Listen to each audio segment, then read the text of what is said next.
Industria is a short-lasting trip into a parallel universe, which lasts about 2 to 3 hours, but will keep you captivated through its masterfully crafted mystery and thick atmosphere.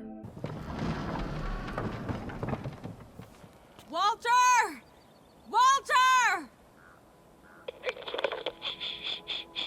Will you stop shouting, please?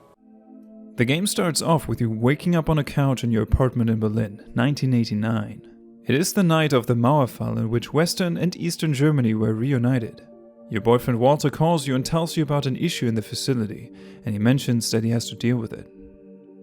By the sound of his voice, you become worried and go after him to the facility. What the? A tangent resonance. It's not usually like that. It is a stunning machine, and its purpose becomes clear quickly. You realize Walter made it finally work and transported himself somewhere else. You reactivate the machine and follow him. Okay.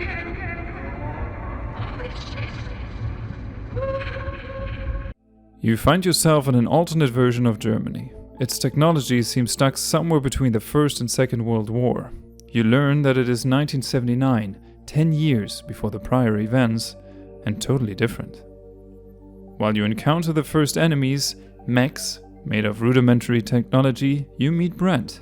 I don't know who you are, but if you want to live longer than 5 minutes, you should probably get the hell out of there.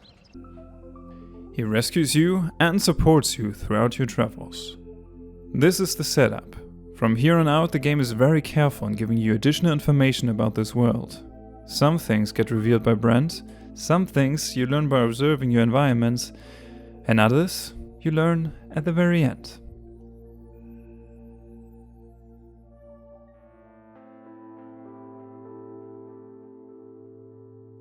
The game is slow, very slow, and I mean that in the best way possible. You are not constantly barraged by countless enemies surrounding your position. If you're careful, you can take out most dangers by being patient and hitting them from afar. And this is great, because the developers were brave enough to let the environment speak for itself.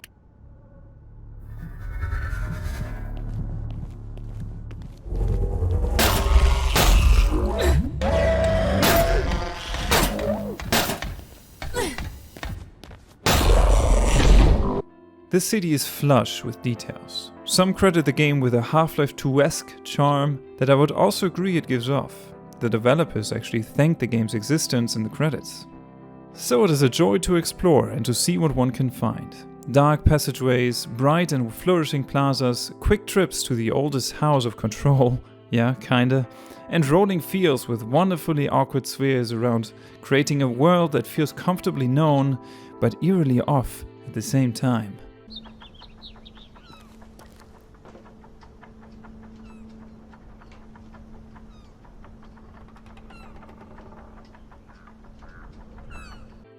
In most cases, this is true, but the game unfortunately features lacking optimization and a few technical problems that hold some of its moments back. Starting the game in DirectX 11 mode reduces some of the issues mentioned, but unfortunately does not fix them entirely. And also the additional features of ray-traced ambient occlusion, shadows and reflections have a transformative quality that I did not want to miss. Using DLSS, the game stayed playable in most situations, and I could deal with it. The game has been made by very few people, and by all the detail they have added to this world, I can deal with a few hiccups just fine.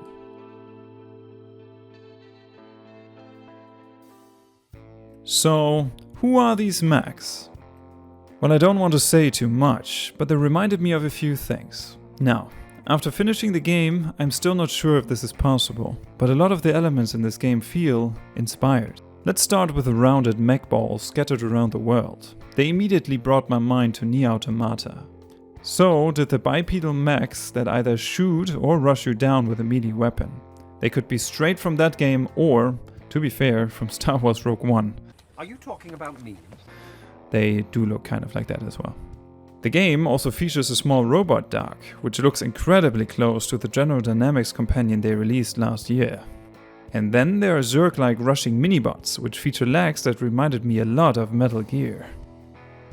The standard enemy is another bipedal bot, which did not remind me of anything, but was probably the most annoying opponent to me.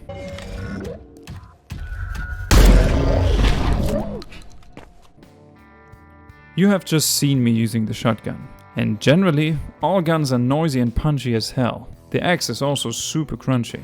Quite satisfying to use. They also dismember the bots.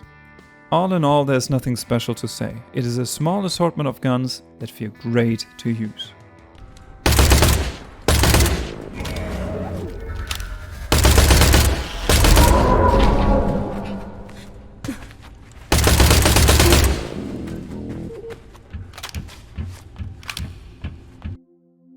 I bought this game on a Sunday evening, and I finished it in one sitting. It is 20 euros right now, and for some, this might seem like a lot for a 3-hour game. But honestly, it was 3 hours that had me tied to my seat discovering what it all means. Without spoiling too much, I can already tell you that Industria seems to be the first part of a series of games with an open ending that I have to admit is not fully satisfying. But this is one of those titles where the path of discovery is worth it by itself. I recommend it, and if it is on sale, I believe there's no way around it.